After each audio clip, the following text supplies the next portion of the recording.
성부와 성자와 성령의 이름으로. 은총이 가득하신 마리아님 기뻐하소서. 주님께서 함께 계시니 여인 중에 복되시며 태중의 아들 예수님 또한 복되시나이다.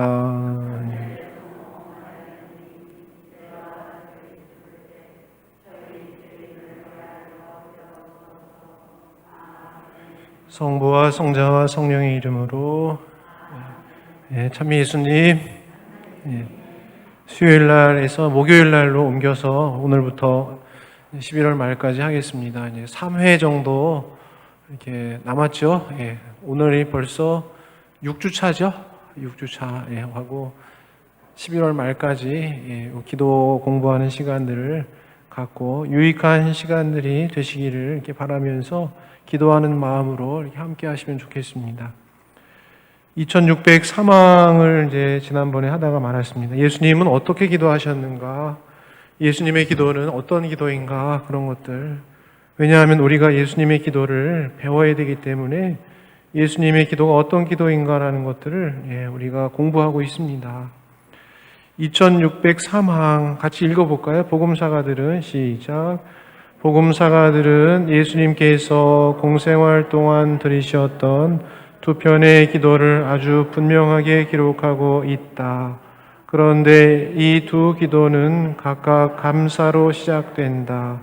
첫째 기도에서 예수님께서는 성부를, 하늘나라의 신비를 스스로 똑똑하다고 자신하는 사람들에게는 감추시고 철부지 어린이들, 참 행복에 가난한 사람들에게 나타내 보이시는 분으로 고백하시며 성부를 그러한 분으로 알아뵙고 성부께 찬미를 드리신다.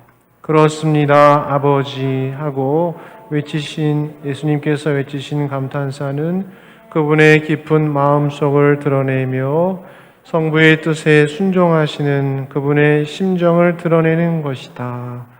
이 외침은 성모 마리아께서 예수님을 잉태했을 때 말씀하신 대로 이루어지기를 바랍니다 하신 말씀을 반영하는 것이요, 또한 예수님께서 죽음을 앞두고 고뇌하시던 중에 성부께 드리신 말씀의 전조가 되는 것이다. 예수님의 모든 기도는 그분께서 인간으로서 지니신 충만한 사랑의 마음으로 성부의 심오한 뜻을 전적으로 받아들이는 동의로 집약된다. 2603항에서 가르치는 예수님의 기도의 특성은 성부의 심오한 뜻을 전적으로 받아들이는 동의로 집약된다 라고 이렇게 이야기하고 있습니다. 동의가 2603항의 핵심 주제어라고 할 수 있겠습니다. 그 첫째 기도는 마태복음 11장 25절부터 27절의 예수님 기도죠. 그때 예수님께서 이렇게 말씀하셨다. 아버지, 하늘과 땅의 주님, 지혜롭다는 자들과 슬기롭다는 자들에게는 이것을 감추시고 철부지들에게는 드러내 보이시니 아버지께 감사드립니다. 그렇습니다, 아버지. 그렇습니다, 아버지. 그렇습니다가 영어로 하면 I agree. 동의합니다, 아버지. 그런 뜻입니다. 동의합니다. 그렇습니다, 아버지. 맞습니다. 맞아요. 그거예요. 하나님께 기도하면서 맞습니다, 아버지. 그렇습니다. 그렇게 예수님께서 기도하셨다라는 거예요. 그렇습니다, 아버지. 아버지의 선하신 뜻이 이렇게 이루어졌습니다. 2603항의 중간에 그렇습니다, 아버지 하고 예수님께서 외치신 감탄사는 그분의 깊은 마음속을 드러내며 성부의 뜻에 순종하시는, 그렇습니다, 아버지, 동의하시는 그분의 심정을 드러내는 것이다. 2603항에서는 예수님 기도는 하느님 아버지께 순종하시고 그분의 뜻에 동의하시는 기도였다라는 것을 알려주고 있습니다. 기도란 하느님의 뜻을 받아들이는 동의이다. 예수님 기도는 그런 기도였다. 여러분들 기도는 하느님의 뜻을 받아들이는 동의하는 기도입니까? 아닙니까?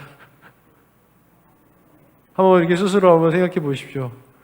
하느님의 뜻을 심오한 하느님의 뜻을 받아들이고 동의하는 기도인가? 아니면은 나의 깊은 뜻을 하느님께서 받아들이기를 청하면서 동의하십시오 라고 하는 기도인가? 누구에게 누구를 동의하게끔 하는 기도인가? 예, 어떤 기도인가요? 잘 안 되죠. 예수님 기도를 배워가는 거잖아요. 이게 한 번에 어떻게 되겠습니까? 이거 해주세요, 주님. 너무 힘들어요. 예, 우리 나약한 기도 바칠 수밖에 없는 게 우리의 인간의 처지잖아요. 예. 예수님처럼 기도한다고 하느님 당신 뜻이 이루어지십시오, 이루어지십시오. 예수님 뜻이 뭔지도 모르고 그냥 그렇게 할 수는 없잖아요. 치열한 어떤 자신의 어떤 뜻과 하느님의 뜻을 구하는 가운데 정말 하느님 뜻이 이루어지기를 바라는 것이 예수님의 기도였다. 죽음을 앞두시고 겟세마니 동산에서 피땀 흘리시면서 기도하신 예수님. 성모님도 잉태 예고에 이 몸은 주님의 종입니다. 지금 말씀하신 대로 이루어지기를 바랍니다. 두꺼운 글씨로 성모님 기도가 이렇게 2603항에 두꺼운 글씨로 표시되어 있죠. 그 기도를 반영하는 것이고 죽음을 앞두고 겟세마니에서 기도하시던 예수님, 아버지 하실 수만 있으시면 이 잔은 너무 무겁게 고통스럽게 보입니다. 저를 비켜가게 해주십시오. 그러나 제가 원하는 대로 하지 마시고 아버지께서 원하시는 대로 하십시오. 그런 기도를 바치신 게 예수님의 기도였다. 그렇기 때문에 예수님과 성모님의 기도를 통해서 우리가 배울 수 있는 기도의 첫 번째는 하느님의 뜻을 구하고 하느님의 뜻을 동의하는 것이다. 네, 지금 이 상황에서 하느님의 뜻을 얼만큼 구했는가? 하느님 뜻에 얼마만큼 동의했는가? 그게 참된 기도로 나아가는 척도겠다. 신앙생활은 어쩌면은 내 뜻과 하느님 뜻과의 싸움입니다. 치열한, 오늘도 우리는 하느님 뜻과 내 뜻에 치열한 영적 전쟁 속에 있는 것이죠. 나만의 방법대로 내 삶의 행복을 찾고 삶의 문제들을 해결해 나아가지만은 주님께서 우리에게 지혜를 주시고 살아갈 수 있도록 해주시지만은 하느님의 뜻과 나의 뜻이 다를 때가 많습니다. 주님께서 원하시는 때를 기다리는 것도 하느님의 뜻에 동의하는 것입니다. 때가 되지 않았는데 이 우리가 기도 배우는 제목도 때가 차서 드린 기도 아닙니까? 때가 차서 드린 기도. 예.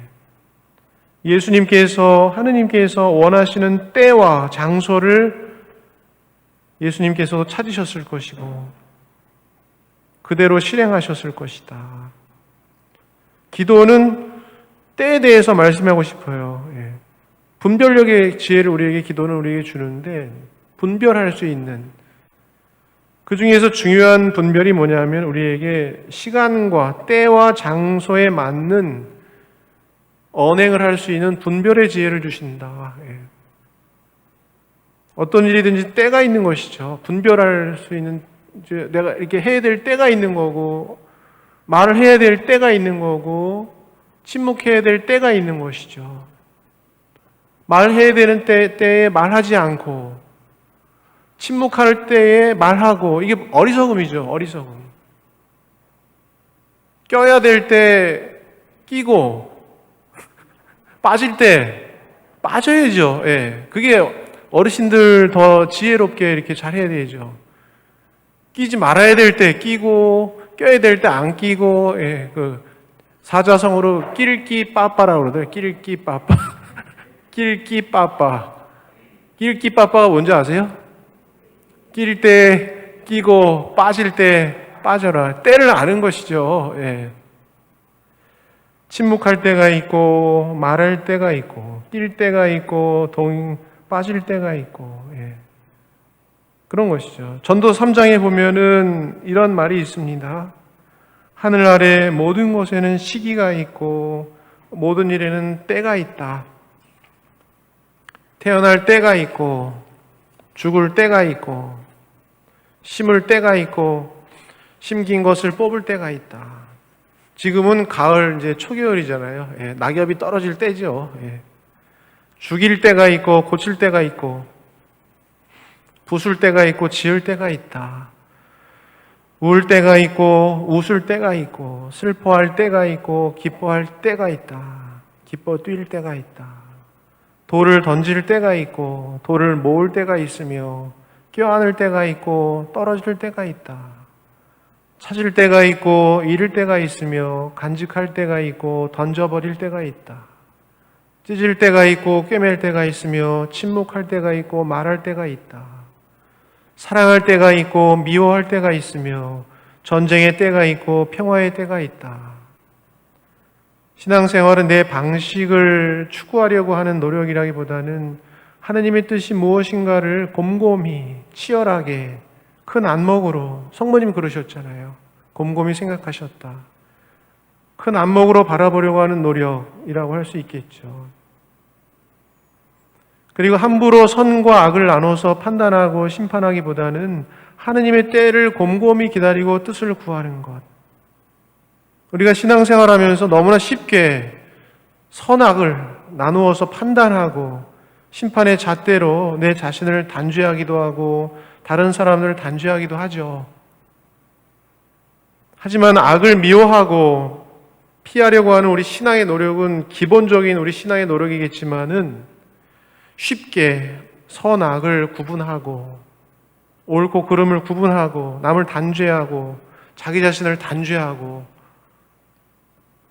그렇게 심판하는 일을 굉장히 조심해야죠. 주님께서 때가 되면은 다 알아서 거두어 주실 겁니다. 심판하지 마라.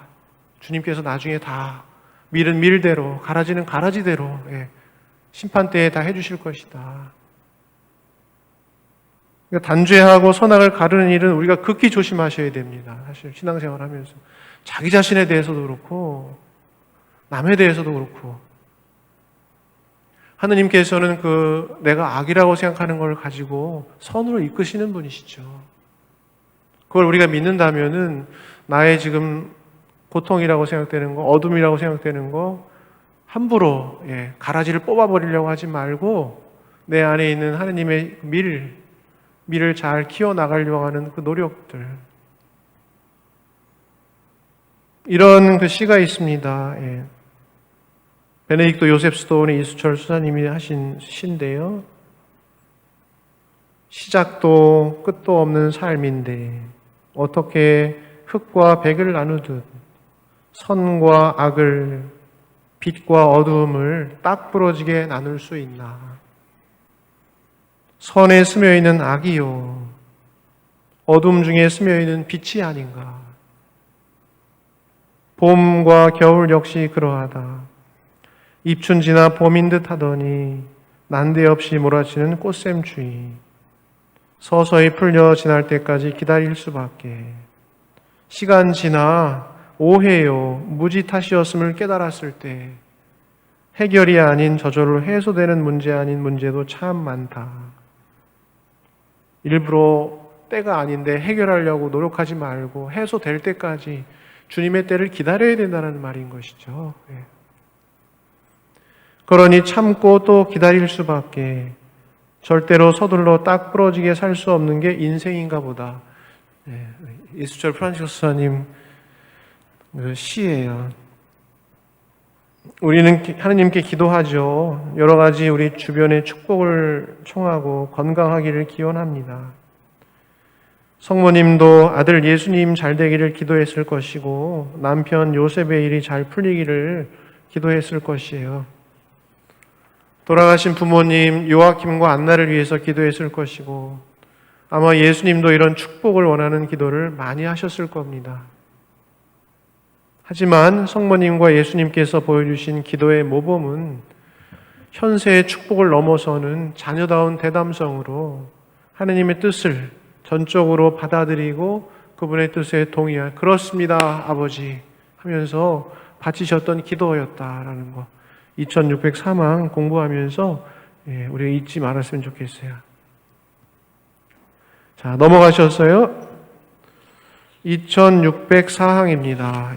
둘째 기도는 같이 읽어봅시다. 둘째 기도는 시작.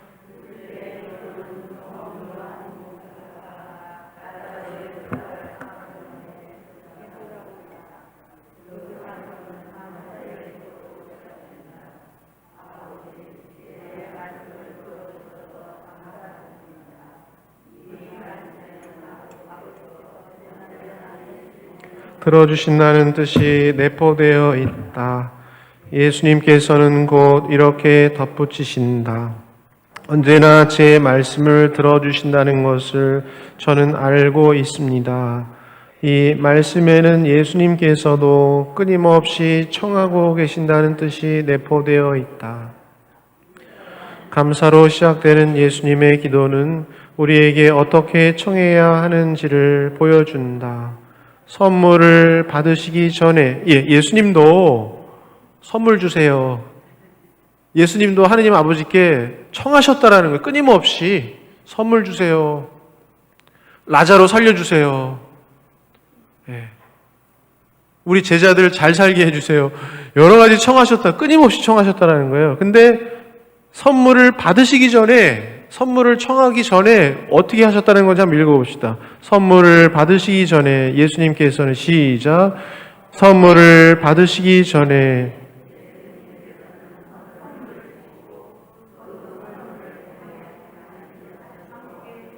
분과 일치하시는 것이다. 2604항의 핵심 키워드는 일치예요. 일치. 예수님도 끊임없이 하느님 아버지께 청하셨다라는 걸 우리가 알 수 있어요. 아버지, 제 청을 들어주셨으니 감사합니다. 근데 예수님은 청하시기 전에 그 선물을 바라보신 게 아니고 그 선물을 주시는 분이 더 보화이고 보물이다라는 것을 알았기 때문에 그 선물을 통해 당신도 함께 주시는 분과 일치하는 것을 하셨다. 예수님 기도는 먼저 하느님 아버지께 일치하셨다. 그게 예수님 기도의 두 번째 큰 특성이다. 첫 번째는 동의하셨다. 두 번째는 하느님 아버지와 일치하셨다. 베풀어진 선물보다도 한번 읽어보세요. 베풀어진 선물보다도 시작.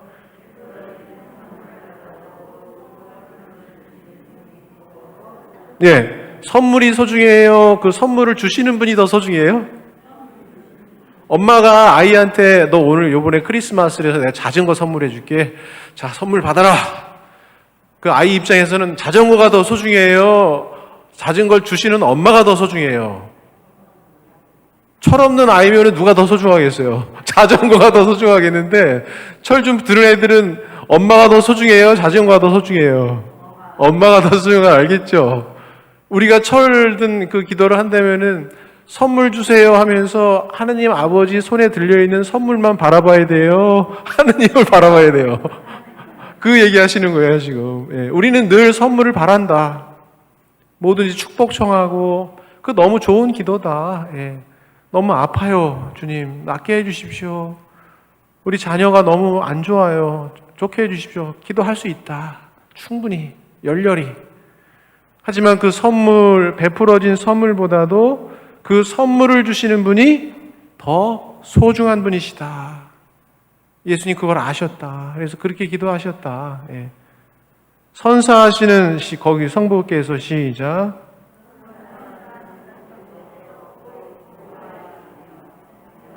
아들의 마음은 그분 안에 있다. 선물은 곁들여 주어지는 것이다. 선물에 너무 눈총을 주시 말고요. 그분께 일치하면 선물은 어떻게 주는 거다? 곁다리로 그냥 선물 주는 거다. 우리가 원하는 곁다리들이. 너희는 먼저 하느님의 나라와 그분의 의로움을 찾아라. 너희는 먼저 하느님의 나라와 마태오복음 6장 21절 참조하라고 각조 54번에 나오죠. 너희는 먼저 하느님의 나라와 그분의 의로움을 찾아라. 마태오복음 6장 21절 33절. 그러면 이 모든 것도 곁들여 받게 될 것이다. 어떤 거 받고 싶으세요? 하느님께. 건강, 장수, 재물, 다 축복의 어떤 척도가 될 수 있겠죠. 그런 것들이. 그런 거 청하는 거 좋아요. 우리 인간적인 어떤 기도죠. 하지만 선물을 받기 전에 선물을 주시는 그 선물보다 선물을 베풀어 주시는 그분이 더 소중함을 아는 것. 이 항에서는 그 올바른 청원 기도의 자세가 무엇인지 알려주고 있습니다. 그것은 우리가 무엇을 청하기 전에 먼저 하느님과 일치해야 된다는 거예요. 하느님과 하나 되어야 된다는. 하느님과 일치한다는 것은 내가 바라는 선물을 바라보는 것이 아니고 하느님을 바라보는 것이죠. 예수님께서도 많은 청원 기도를 드리셨지만은 가장 먼저 성부 하느님과 일치하셨습니다. 일치하는 가장 큰 방법은 기도하시기 전에 항상 감사드리셨다라고 그러잖아요. 여기 기도서에서 하느님 아버지 감사합니다. 저에게 주신 모든 것 감사합니다. 그렇게 일치하는 마음으로 그 다음에 청하셨다라는 것이죠. 가장 먼저 하느님과 일치하셨는데 베풀어지는 선물보다도 그 선물을 주시는 분이 더 소중하기 때문입니다. 우리 믿음이 순수하게 된다는 것은 베풀어지는 선물에 집중하는 것보다는 하느님을 향하는 것. 우리가 원하는 선물은 하느님을 진정으로 섬기고 믿었을 때 곁들여 주어지는 것임을 이 항에서 가르치고 있어요. 믿음의 성장이라는 것은 하느님만으로 만족할 수 있는 믿음으로 성장해 나아가는 것이라고 할 수 있겠죠. 하느님이 가장 큰 보화라는 것을 알아가는 것이겠죠. 하느님으로부터 오는 나에게 주신 선물, 생명, 영예, 건강, 부귀, 재물, 영적 위안, 마음의 평화, 감동, 이런 모든 것도 하느님께서 주시는 선물인데 이러한 선물을 주실 수 있는 하느님을 더 사랑하는 것, 그것이 믿음이 순수해지는 거라고 할 수 있겠죠. 우리는 종종 기도할 때 하느님보다는 하느님께 바라는 선물에 더 마음을 쓰게 됩니다. 어떤 고통스러운 일이 생기거나 해결해야 할 청이 생기면 더 열심히 기도하죠. 그렇지만 기도란 내가 바라는 것을 주님께 청하는 것이기도 하지만은 그 선물을 주시는 분과 먼저 일치하는 것. 진정으로 우리의 마음이 하느님 사랑하고 하느님께 일치하려고 했을 때 우리 믿음이 순수하게 되는 것이고, 그것은 하느님 사랑하는 것이지 내가 바라는 그 바램을 사랑하는 것이 아니에요. 근데 우리의 신앙이라는 것은 정말 하느님 사랑하는지 아니면 내가 바라는 것을 사랑하면서 하느님을 이렇게 사랑하려고 하는 것인지 좀 분별할 수 있는 어떤 그런 척도는 돼야 되겠죠. 그거는 결국 하느님 사랑하는 것인지 나의 욕망을 사랑하는 것인지 그걸 분별할 수 있는 신앙의 눈이 있어야 된다는 것이죠. 하느님 사랑하십니까? 쉬운 일은 아니죠. 평생 신앙생활 하면서 정말 하느님 순수하게 사랑할 수 있는 어떤 그런 걸 덕을 쌓아 나가는 것이죠. 애덕을. 하박국서에는 이런 말이 있습니다. 나라를 빼앗기고 모든 것을 잃은 절망의 시대에 하박국 예언자가 읊었던 시편입니다. 폭력과 강탈로 나라를 잃고 그 나라에 아무것도 남아있지 않던 시대에 하박국 예언자는 다음과 같은 노래를 부르면서 주님 안에서 희망을 찾고자 합니다. 하박국서 3장 17절부터 19절에 이런 말씀이에요. 무화과 나무는 순이 돋지 않고 포도밭에는 추수가 없으며 주변을 둘러봐도 열매 맺지 않고 순이 돋지 않고 올리브 나무는 열매 맺지 않고 전답에는 추수할 것이 없나이다. 양은 우리에서 없어졌고 외양간에는 가축이 보이지 않나이다. 내가 믿고 의지하던 거 다 싹 없어졌습니다. 주님 지금. 그럴 때 우리 인간의 반응은 절망 속에서 헤어나올 수가 없는 것이겠죠. 전쟁으로 다 폐해가 되고 가족들도 다 죽었습니다. 하박국 예언서가 이런 기도를 합니다. 그 이후에 그러나 주여 나는 주님 안에서 기뻐하며 내 주 하느님 안에서 춤추겠나이다. 주 내 하느님은 나의 힘이시며 나를 사슴처럼 달리게 하시고 산봉우리로 나를 걷게 하시나이다. 이 세상의 다른 것에 의지하지 않는 어떤 최고의 어떤 그 신앙의 절정의 어떤 노래라고 할 수 있겠죠. 하박국 예언자의 노래라는 것은. 우리가 신앙 강좌하면서 함께 불렀던 노래 아빌라의 데델에서의 기도도 마찬가지입니다. 아무것도 너를 슬프게 하지 말며 아무것도 너를 혼란케 하지 말지니 모든 것은 다 지나가는 것, 다 지나가는 것. 오 하느님은 불변하시니 인내함이 다 이기느니라. 하느님이 불변하다라는 것은 변하지 않으시다라는 거죠. 오 하느님은 불변하시니 노래를 불러줬더니 어떤 자매님이 저한테 와가지고 하느님이 어디 불편하세요? 그러시는 거예요. 뭔 얘기세요? 그랬더니 어디 불편하시다고 잠깐만 시부님 노래하시길래 아니 불편한 게 아니고 하느님이 불변하시다. 네. 잘못 알아들으시면 안 돼요. 하느님 불편하신 거 없는데 변하지 않으신다. 예. 인내함이 다 이기느니라. 하느님을 소유한 사람은 모든 것을 소유한 것이니 하느님만으로 만족하도다. 예. 우리 신앙생활이 나의 바람에서 더 순수하게 주님 사랑하고 향할 수 있는 2600 상황에서 명언은 그거예요. 선물 우리가 많이 바랄 수 있는데 예수님도 많이 바랬어요. 예.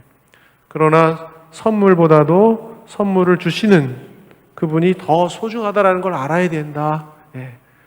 2600 상황의 가르침도 아주 훌륭한 가르침이죠. 예. 넘어갑시다. 그 조그만 그 글씨는 한 번 쭉 읽어보시면 돼요. 예. 그거 좀 어려운데 그냥 넘어가시고요. 2605항, 예. 예수님 기도의 마지막이에요. 예수님 어떻게 기도했는가라는 걸 마지막 가르침을 하고 있어요. 2605항, 천천히 또박또박 같이 한번 읽어봅시다. 시작. 성부의 사랑의 계획을 성취하실 때가 이르자. 예. 성부의 사랑의 계획을 성취하실 때가 이르렀다라는 건 뭘 얘기하는 걸까요? 하느님의 사랑의 계획이 완성될 때가 됐는데 이제 어느 때예요? 순환의 때를 말하는 거예요. 파스카의 때. 예. 이제 순환의 때가 되자 그런 말을 하는 거예요. 예. 그렇게 알아두시면 돼요. 예수님께서는 시작. 예수님께서는 아들로서 바치시는 기도의 심오함을 보여주신 순환의 시기에 다다르자 예수님은 당신의 아들로서 바치시는 자녀로서의 대담성의 기도가 더 심오한 그 기도를 우리에게 보여주신다라고 얘기하는 거예요. 예수님께서 시작. 바치신 기도. 예, 이거는 스스로 붙잡히시기 전에 올리브산에서 기도하셨잖아요. 그죠? 겟세마니 동산에서. 아버지, 이 잔을 저에게서 좀 어떻게 해주세요. 너무 괴롭습니다.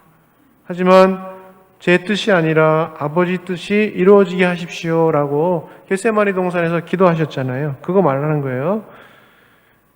붙잡히시기 전에 바치신 기도에서 뿐만 아니라, 예. 그 다음에 십자가 위에서 시작.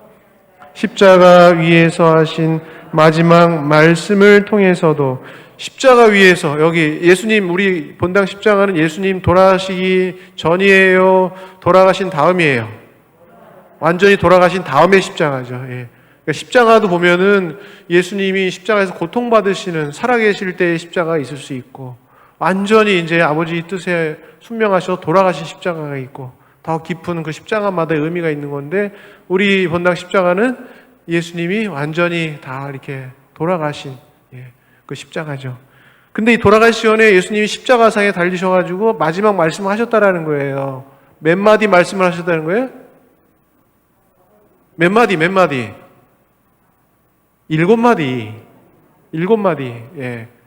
그래서 가상 7원이라고 그러잖아요. 그 가상 7원에 대해서 이야기하고 있어요. 십자가 위에서 하신 마지막 말씀을 통해서도 기도하는 것과 당신 자신을 내어주는 것이 동일한 행동임을 보여주신다. 마지막 순환 때에 예수님께서 보여주신 그 심오한 기도의 그 경지는 뭐냐 하면은 아버지 하느님께 당신 자신을 온전히 다 뭐라는 거예요? 내어주시는 자기 증여의 기도를 하신다는 거예요. 그래서 가상 7원이 나와요. 1번 뭐예요? 첫 번째 기도, 아버지 저들을 용서해 주십시오. 저들은 자기들이 무슨 일을 하는지 모릅니다. 1이라고 쓰세요. 거기다 1. 그 기도는 첫 번째. 가상 7원에 대해서 지금 보는 거예요. 두 번째 기도는 뭐예요? 너는 오늘 나와 함께 낙원에 있을 것이다. 두 번째. 가상 2연. 세 번째 뭐예요? 여인이시여 이 사람이 어머니의 아들입니다. 이분이 내 어머니시다. 세 번째. 그죠? 3이라고 쓰세요. 네 번째 뭐예요? 짧다. 네 번째는 목마르다. 목마르다. 네 번째. 가상 7원에 대해서 공부하고 있어요. 다섯 번째.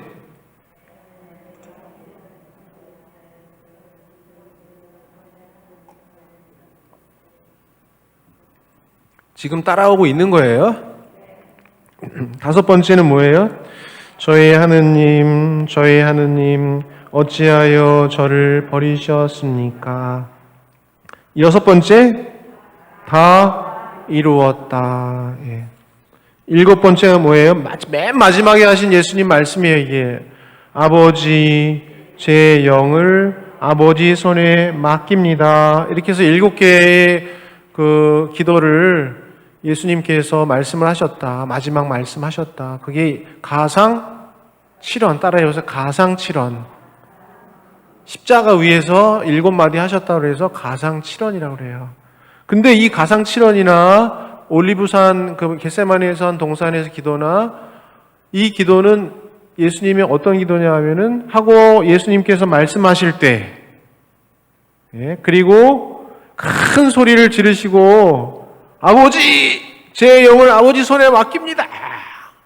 큰 소리로 마지막에서 소리를 지르시고 숨을 거두셨다라고 복음서에 나오잖아요. 거두실 때에도 예수님의 기도와 뭐는 동일하다? 맨 마지막에 예수님의 기도와 자기 증여는 동일하다. 예수님께서 순환 때에 심오한 기도를 바치시고 우리에게 보여주시는데 예수님의 그 기도는 당신 자신을 아버지께 내어드리는 자기 증여다 라고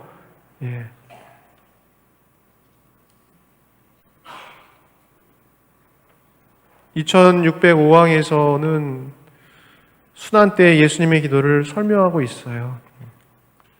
순환하시는 예수님의 기도는 자기 자신을 하느님께 증여하는 것임을 가르칩니다. 증여는 자기 자신을 드리는 거예요. 아버지, 제 영을 아버지 손에 맡깁니다. 아버지, 당신 손에 제 영혼 맡기나이다. 한번 불러보고 갈까요? 그 예수님께서 마지막에 하셨던 그 기도, 우리가 본받아야 될 최고의 예수님의 기도라는 것이죠.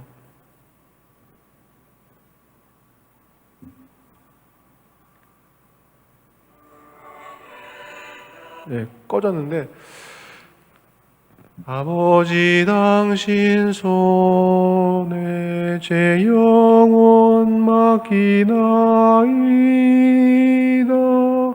아버지 당신 손에, 이것도 같은 거고요. 주여 나를 받으소서. 성 이냐시오 성인도 똑같이 예수님처럼 자기를 드렸다라는 거예요. 나의 지력과 의성과 의지를 당신께 드립니다. 예수님 기도와 같이 성인 성녀들이 기도가 깊어지면 깊어질수록 어떤 기도로 갔느냐, 최고의 기도가 뭐였느냐? 아버지, 제 자신을 다 드립니다. 제 자유와 의지와 지성과 모든 걸 다 드리오니 저에게 필요한 것은 당신의 은총과 사랑뿐입니다. 저를 당신의 도구로 써주소서. 그런 기도 바치셨다라는 거예요. 증여는, 교리서에서 이야기하는 증여는 당신 자신을 내어드렸다라는 것, 자신을 봉헌한다라는 거예요. 이것은 하느님께 자기 자신을 온전히 내어 맡김을 뜻하는 것이고, 내어 맡긴다라는 것은 어머니 품에 아기가 아무런 저항 없이 이게 고이 이렇게 안기고 있다라는 의미하고도 비슷하겠어요. 신뢰죠, 신뢰. 전적인 신뢰로 하느님 품에 완전히 저를 맡깁니다. 아기가 엄마가 이렇게 품에 안기면은 편안해해요? 안 편안해해요? 엄마가 어떻게 뭐 때릴 것 같은 느낌으로 이렇게 막 긴장하고 있어요? 아니면은 그냥 완전히 넋놓고 있어요? 얘가 나를 완전히 믿나 보네? 이 자식이 나를 완전히 믿네. 얘가 뭘로 나를 이렇게 완전히 믿지? 예. 아기가 조금이라도 불안하고 믿지 못하면은 그 품 안에서 잠을 잘 수 있겠어요? 없겠어요? 예수님이 자녀다운 대담성으로 완전히 당신 자신 맡기신다라는 거죠. 그 기도가 예수님 기도라는 것이에요. 근데 하느님께 자기 자신을 맡긴다라는 것, 하느님께 돌아간다라는 것은 내 모든 존재와 내 모든 소유로 하느님께 돌아간다는 뜻입니다. 내 존재의 절반만으로 요만큼만 하느님께 드립니다. 예. 요만큼만 당신께 드립니다. 예. 하면서 할 수 없다라는 거예요. 하느님은 우리의 온 존재를 원하신다라는 거예요. 하느님 싫어요. 저는 그냥 제가 제 나름대로 요만큼 살고요. 요만큼만 드릴게요. 그래, 너의 사랑은 거기밖에 안 되는구나. 근데 우리 신앙의 여정은 점점 더 내 자신의 모든 것, 나의 가진 모든 지성과 의지와 내 소유와 내 몸과 마음을 당신께 드리오니 주여 제 자신을 봉헌합니다. 내 자신의 절반만으로, 일부분만으로 하느님께 돌아갈 수 없다. 헨리 나윈 신부님의 묵상이에요. 오늘 아침에 탕자의 비유를 다시 묵상하면서 아버지 품을 체험하려 하다가 아버지 품을, 탕자의 비유, 우리 로비의 탕자의 비유 그림 있죠. 작은 아들 완전히 이렇게 껴안아 주시는 큰 아버지의 그 탕자의 비유 그림 보면서 우리 로비에서 왔다 갔다 하잖아요. 그 아버지의 품을 체험하려고 하다가 퍼뜩 깨달은 것이 있다. 내 안에는 완전한 포옹을 꺼리는 저항이 도사리고 있다. 하느님 일치하고 싶고 하느님께 내어드리고 싶은 마음 내가 알지만은 우리 하느님께 우리 자신을 다 내어드리고 싶은 마음이 있어요? 없어요? 헨리 나윈 신부님은 아버지 품을 체험하려고 하다가 퍼뜩 깨달은 것이 있는데 내 안에는 하느님과 완전히 일치하려고 하는 그 마음, 저항하려고 하는 그 저항이 도사리고 있다는 것을 깨달은 거예요.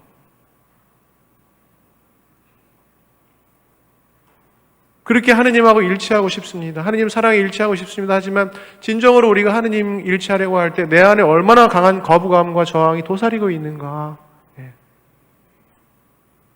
포옹을 원하는 마음도 있지만은 한편으로는 내 독립을 잃을지 모른다라는 두려움이 있다는 것입니다. 하느님께 가까이 가면 갈수록 우리는 내 자신의 무엇을 잃을까 하는 두려움으로 하느님께 나아가지 못한다는 것이죠. 하느님 사랑이 질투하는 사랑임을 깨닫는다. 하느님 사랑인 구약 성경에 보면 얼마나 질투하십니까? 우상 숭배에 대해서. 하느님은 내 일부만이 아니라 내 전부를 원하신다. 주여 나를 받으소서. 이냐시오 성인, 샤를도 붓고 모든 성인 성녀들이 바친 게 나 요만큼만 드리오니 기쁘게 받아주십시오 하면서 그 기도 바치신 게 아니에요. 내 모든 거 다 당신께서 주신 거 도로 돌려드리니까 당신 사랑과 은총으로 저를 채워주십시오. 그 기도 바치셨다라는 거예요. 자기 증여의 기도를. 근데 우리 아내는 그 하느님 사랑에 일치하려고 하는 거부감, 저항, 두려움 내재하고 있다는 것이죠. 하지만 하느님은 내 전부를 원하신다. 하느님 아버지의 사랑에 자신을 온전히 내어드릴 때에만 우리는 끝없는 방황에서 벗어날 수 있을 것이고, 하느님 아버지의 사랑의 음성을 들을 준비가 된 것이며, 나 자신의 고유한 소명을 인식할 수 있다. 자기 증여라는 것, 하느님과 일치한다라는 것, 성인 성녀들이 보여주셨다는 건 그런 것이라는 거죠.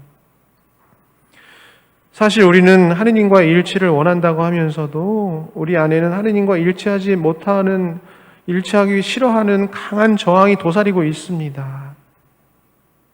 그 저항을 이냐쇼 성인께서는 하느님과 하빌에 대한 저항, 하느님과 하빌에 대해서 끊임없이 저항하는 힘, 그 힘이 자기 자신의 이기심일 수도 있고 악의 힘일 수도 있는데 하느님께 끊임없이 나아가지 못하게끔 하는 그 하빌에 대한 저항이 강하다라는, 성인 성녀들이 다 그걸 느끼셨다라는 거죠. 이거를 이제 사악한 긴장이라고 이렇게 표현해요. 사악한 긴장. 하느님께 가기 싫은 마음, 확,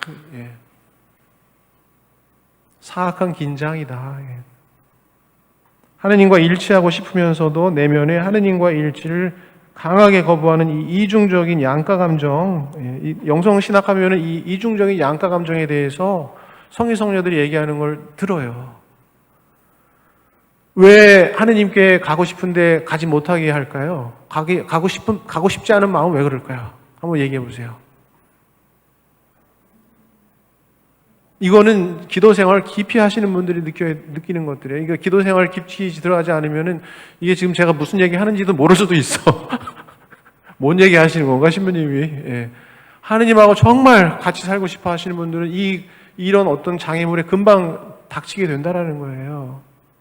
하느님하고 일치하고 싶은 마음이 있는데 정말 내가 하느님과 일치하고자 하는 어떤 진지한 마음이 드는 순간 내 안에 하느님과 같이 못하게끔 하는 거부감, 저항감, 바로 도망간다는 하느님으로부터. 왜 그럴까요?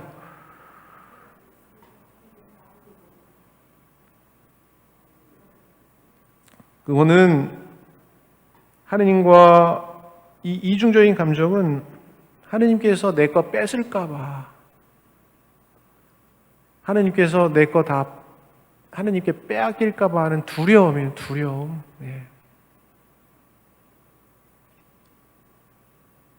나는 내 거 더 채우려고 하느님 지금 내가 찾고 있는데 하느님이 내 거 뺏을까봐 하는 두려움이, 내 독립성이 무너질까봐, 내 고유함이 무너질까봐, 자기 자신 무너질까봐.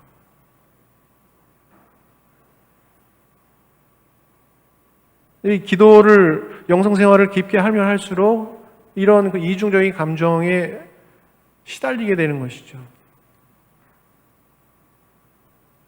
예수님은 요한복음 8장 28절에서 이렇게 말씀하셨어요. 내가 스스로는 아무것도 하지 않고 아버지께서 가르쳐 주신 대로만 말한다는 것을 깨달을 것이다. 나는 내 스스로 아무것도 하지 않고 아버지께서 가르쳐 주신 대로만 말한다는 것을 깨달을 것이다. 나는 아버지께서 원하시는 대로 움직인다, 말한다. 이 말씀하시는데 아버지 하느님과 깊은 일치를 이루고 계시는구나라고 우리가 이해할 수도 있지만은 어떤 면에서는 예수님 하느님 아버지 꼭두각시네. 자기 자신은 없나? 하느님 이래라 하면 이러고 저래라 하면 저러고 이러는 분이신가? 라는 그런 부정적인 느낌으로 이 성서 구절이 다가올 수도 있겠죠. 근데 예수님은 하느님 아버지의 꼭두각시예요?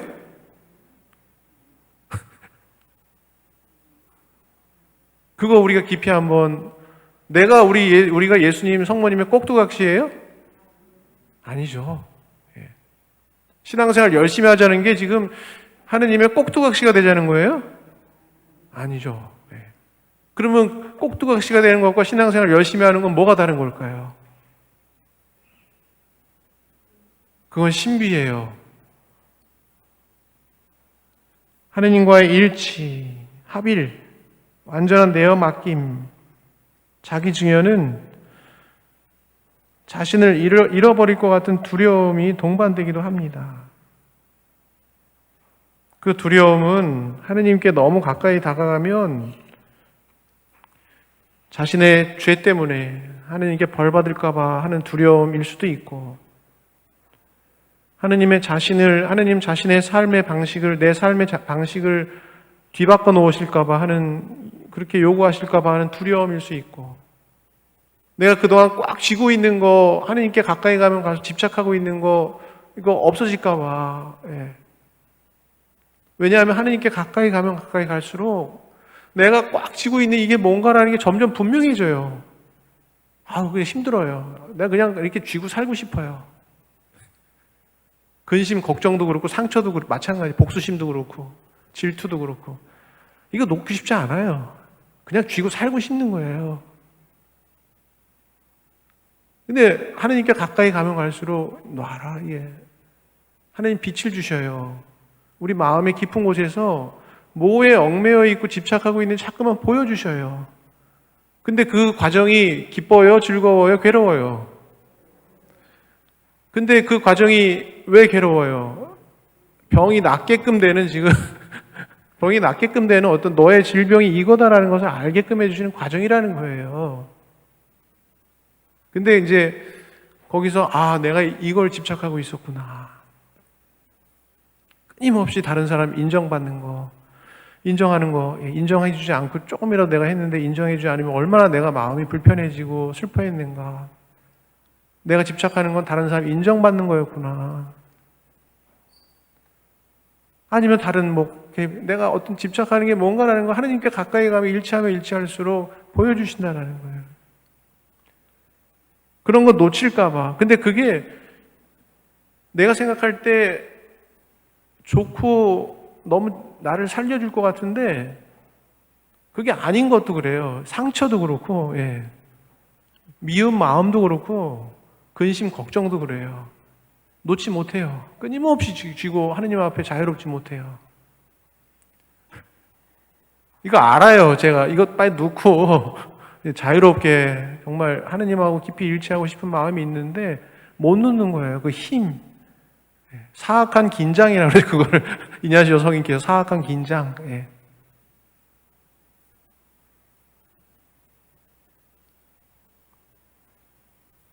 자신의 고요함, 독립성 잃어버릴까 하는 두려움, 내 생명을 뺏지는 않을까 하는 두려움, 하느님께서. 정신병원에 어떤 할아버지가 손을 꽉 쥐고 계시더래요. 이게 너무 꽉 쥐고 있으니까 이제 간호사들이 손을 피려고 두세 명이 달라붙어 갖고 꽉 쥐고 있는 거 폈어요. 뭘 쥐고 계시나 하고. 이게 봤더니 10,000원짜리 구겨가지고 꽉 쥐고 있더래요. 예. 이거 뭐예요? 이게 나 살려주고 있다라는 거잖아요. 그죠? 나 이거 뺏기면 난 죽는다라고 생각하는 거잖아요. 여러분들이 내면 안으로 꽉 그 쥐고 있는 거 그거 뺏기면 죽는다라고 생각하는 거예요, 사실. 그렇기 때문에 못 놓는 거예요. 저도 마찬가지고. 하느님 앞에까지 갈 때까지 이 하느님 앞에 놓지 못하는 거, 이게 뭔지를 보고 내어 맡기는 거, 자기 증여. 하느님, 당신이 맡깁니다. 제가 아닌데, 제가 아니면 안 돼요 하면서, 자기 자신에 대한 어떤 그런 걸 부르짖는 게 아니고, 나 빠지면 일이 돌아가려나, 이거? 아니죠. 주님 당신께 맡깁니다. 자기 증여라의 어떤 기도의 정신이 그런 거라는 거예요.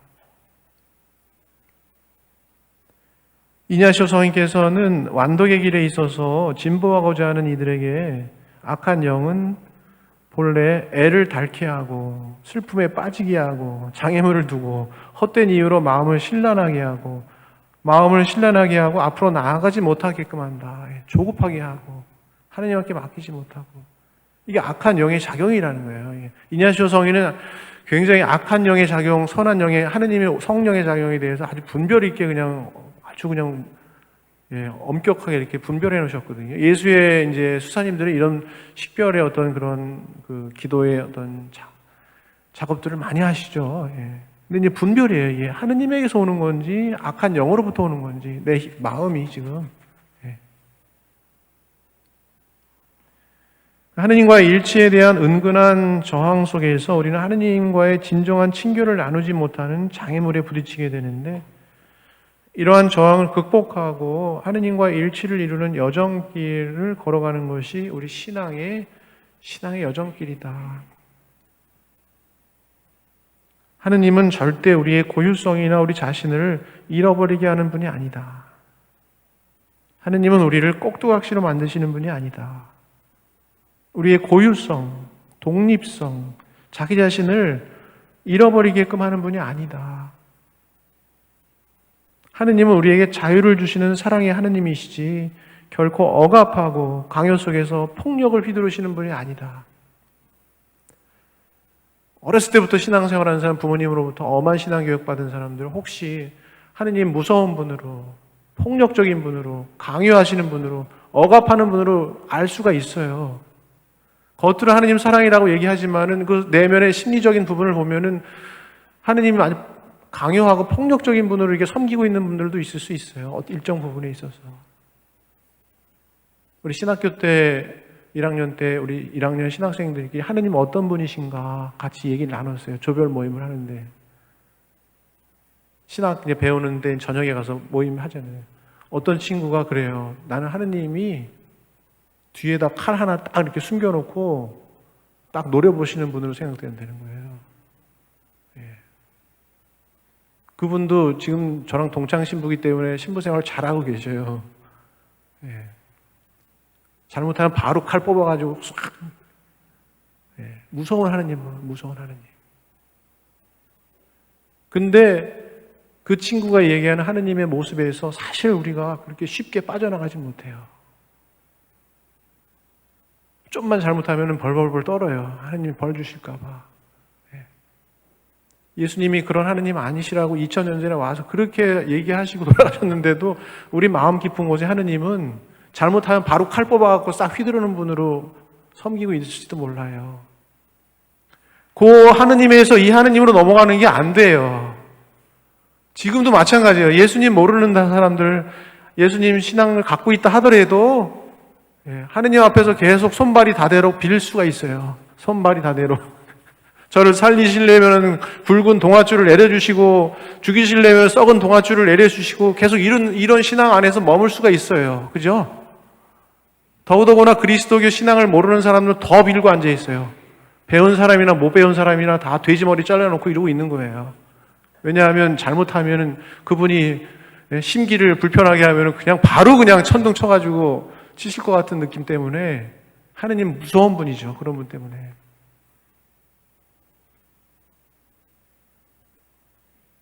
그래서 어렸을 때부터 신앙교육 한다는 게 굉장히 중요한 일이에요. 이게 저도 태어날 때부터 신앙교육을 받은 어머니로부터 체계적으로 교육 받은 사람은 아니지만 3살 버릇이 80까지 간다고 해서 애들 신앙교육할 때 조화롭게 하느님이 어떤 분이신지, 하느님 창조주이시고 무한하시고 영원하시지만 그분이 사랑이시다라는 거. 어렸을 때 막 억압적이고 강압적이고 성당 안 가면 넌 죽는다. 이런 식의 어떤 교육을 받아도 저도 약간 그런 뉘앙스가 있어요. 어렸을 때부터 부모님 성당 안 가면 밥도 안 주셨거든요. 우리 학교 안 가는 거는 밥은 줘. 성당 안 가는 건 용납이 안 돼요. 그만큼 신앙에 대해서 엄격한 어떤 부분이 있었는데 그런 부분도 필요한 부분이에요. 사실 너무 어떤 그런 must 뭐뭐 해야 된다라는 머스트가 없이는 신앙생활이 안 되는 부분이 있어요. 근데 그 완전 머스트에만 사로잡혀가지고 하느님 사랑으로 나아가지 못하는 어떤 그런 장애도 될 수 있다는 것이죠. 그래서 하느님은 진정한 참된 자기 자신을 살아가게끔 해주시는 분이시다. 하느님은 참된 나, 고유한 나, 참 나를 살게끔 해주시는 생명을 주시는 분이시다. 나의 진정한 아름다움을 꽃피게끔 해주시는 생명의 하느님이시다. 하느님 앞에 숨 크게 쉬세요. 하느님이 여러분들을 쥐어짜고 계시는 분이 절대 아니에요. 예. 여러분들 고유의 생명을, 마리아는 마리아대로, 데레사는 데레사대로 고유한 어떤 삶을 피워주시려고 하시는 분이, 그런 분이 하느님이시다라는 것이에요. 자신의 고유함을 활짝 꽃피우는 삶으로 인도하시는 분이시다. 가정 안에서도 정말 참다운 사랑이 있을 때 그 사랑을 통해서 가정의 각 구성원은 고유한 개별적 인격으로 성장하게 되는 것이죠. 가정 안에서 아버지의 만약에 폭력과 강압이 있으면은 그 고유한 인격으로 성장하지 못하죠. 소유욕, 지배욕, 이것을 떠난 진정한 사랑은 이기적인 관심이 아니라 사랑을 바탕으로 하고 있기 때문에 그 사이에 인격적인 일치가 이루어져서 고유한 인격체로 성장하도록 자녀들을 도와주는 것이죠. 나와 예수 그리스도와의 일치도 마찬가지다. 성인 성녀들은 꼭두각시가 아니고 자기 자신이 된 사람들이다. 진정한 자기 자신이 된 사람들이다. 아시시의 프란치스코, 아빌라의 데데레사, 이냐시오의 로율라, 토마스 시나의 카타리나, 데레사, 리지의 데레사, 소아 데레사. 이 위대한 성인들은 특출한 인물들이기도 했습니다. 그들이 주님과 이룬 가깝고 친밀한 일치가 그들을 한 고유한 인격으로 성숙시켜서 참다운 그들 자신이 되도록 이끌어 주었습니다. 무슨 붕어빵 찍는 것처럼 꼭두각시로 만든 게 아니고 참다운 그들 자신이 되게끔 해주셨다. 정말 참된 자신을 찾고 살아갔던 사람들을 우리는 성인 성녀라고 부른다. 사랑의 일치는 결코 파괴적이지 않고 오히려 고유한 인격으로 성숙시켜 줍니다. 예수 그리스도와의 그 사랑스러운 일치가 우리를 한 인격으로 최고로 성숙시켜 주는 것이죠. 요즘에 책이 좀 좋은 게 나왔는데 갈멜스톤의 윤주현 신부님이라고, 갈멜스톤의 수사님 출신 주교님이 이번에 서울 교구장 되신 거 아시죠? 정수택 주교님이 갈멜 출신이잖아요. 갈멜 그 수도에 유명한 신부님 한 분 계시는데 윤주현 신부님이시라고, 그 신부님이 영성이라는 책을 쓰셨는데, 그 책에 보면 이런 말씀하셔요. 영성 하느님을 바라보다 책이에요. 우리는 각자의 신분이 지진 바탕색으로 개별적인 색채를 가미해 고유한 영성의 색깔을 구현해야 합니다. 데레사, 너는 데레사대로, 마리아, 너는 마리아대로 하느님께서 원하시는 그 고유한 색깔을 내야 된다는 거예요. 데레사가 누굴 따라하고, 마리아가 누굴 따라하고, 신부님 따라하고, 수녀님 따라하고, 이게 아니고, 그거는 이제 20대, 30대, 40대까지는 누굴 따라하려고 하는 모범적인 사람을 따라하려는 중요한 것이죠. 하지만 이제 연배가 올라가면은 하느님께서 나에게 주신 고유함의 영성을 살아갈 수 있어야 된다는 거예요. 고유한 영성의 색깔을 구현해야 합니다. 그것이 바로 나 자신만이 갈 수 있는 고유한 영성의 길. 하느님께서 다 씨앗을 다 주셨다는 것이죠. 하느님께서 씨앗처럼 선물로 주신 내 존재의 고유함, 고귀함을 발견하고 이를 실현시키는 가운데 진정한 내가 되는 것, 진정한 참된 내가 되는 것, 그것이 바로 영성이다. 윤주현 갈멜회 신부님이 유명한 신부님인데 그런 얘기를 하셔요. 진정한 참된 내가 되는 것, 그것이 영성이다. 하느님께서 내게 주신 고유한 가치를 발견할 때 나는 나로서 풍요롭고 평안해집니다. 하느님은 나를 다른 사람과의 전혀 다른 고유한 존재로 이 땅에 존재케 하셨습니다. 그 무엇과도 비교할 수 없는 고유한 사랑으로 나를 사랑하셨고 지금도 사랑하고 계십니다. 그 유일무이한 사랑이 세상에 가시적으로 드러난 사건이 다름 아닌 나라는 존재입니다. 하느님께서 유일무이하게 나라는 존재를 사랑하셔서 겉으로 드러내준 사건이 나라는 존재가 이 세상에 있다라는 것이다. 하느님께서 선물로 주신 내 존재의 소중함을 깨달을 때 비로소 나를 다른 사람들과 비교하는 것을 멈추게 됩니다. 그래서 예수님이 십자가에서 마지막으로 이렇게 자기 증여, 하느님 온전히 당신께 다 맡깁니다. 이 자기 증여의 기도의 의미가 뭔가라는 걸 한번 좀 이렇게 강독을 좀 해봤어요. 그래서 마지막으로 이냐시오 성인 기도. 샤를드 후꼬, 오늘 프로젝트를 못 해가지고 샤를드 후꼬를 못 보여드렸는데 그분들이 이렇게 기도하셔요. 주여 나를 온전히 받아주소서. 나의 모든 자유와 나의 기억과 지력, 나의 의지 소유한 이 모든 것을 주여 당신께 드리리이다. 이 모든 것 되돌려 드리오리다. 내게 주신 모든 것 주의 것이오니 오직 주님 뜻대로 처리하소서. 당신 사랑 은총을 나에게 주시면 아무것도 더 바람이 없습니다. 프랑스의 그 샤를드 후꼬, 사막의 성자라고 했던 20세기의 성자죠. 샤를드 후꼬. 성인 되신 지 얼마 안 됐잖아요, 이분이. 의탁의 기도에 보면 이렇게 기도하셔요. 하느님 아버지, 이 몸을 당신께 바치오니 당신의 뜻대로 저를 어떻게 하소서. 감사드릴 뿐입니다. 저는 무엇에나 준비되어 있고 무엇이나 받아들이겠습니다. 아버지의 뜻이 저와 모든 피조물에 이루어진다면 다른 아무것도 바라지 않습니다.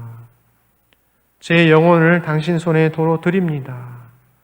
당신을 사랑하기에 이 마음의 사랑을 다하여 하느님 아버지께 바치옵니다. 당신은 저의 아버지시기에 끝없이 믿으며 남김없이 이 몸을 드리고 당신 손에 맡기는 것이 어쩔 수 없는 저의 사랑입니다. 아멘. 마지막으로 2605항 예수님 기도의 마지막 부분인데 한번 읽고 끝냅시다. 성부의 2605항 성부의 사랑의 계획을 시작. 성부의 사랑의 계획을 성취하실 때가 이르자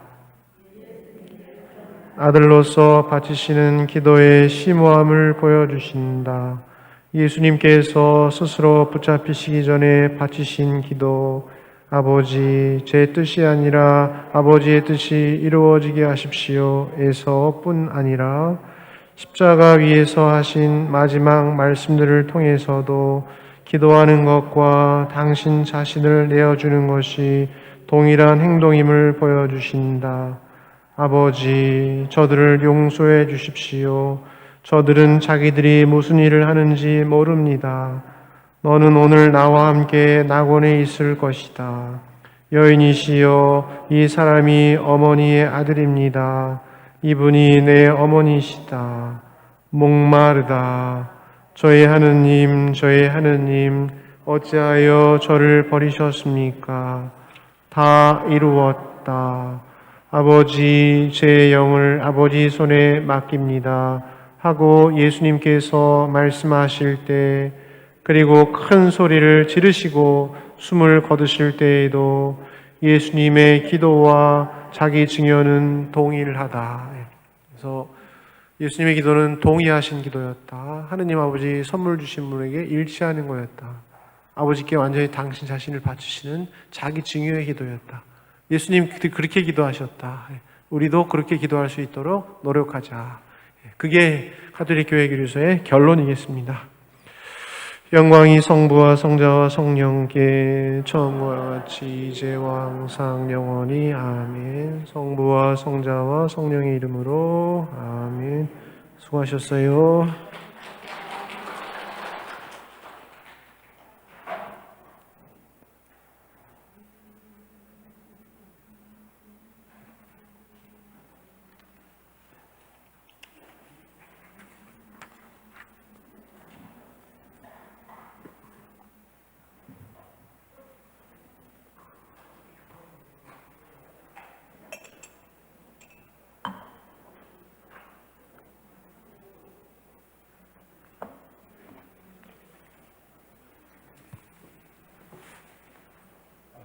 있어요. 오늘 프로젝터 없었어요. 밑에서 쓰고 있어가지고. 어디 점심 뭐 어디서 하세요? 스포츠하면 안 계신데. 추어탕이랑 하실래? 네. 오늘 뭐 추어탕이랑 하실까? 스포츠하면 안 계셔?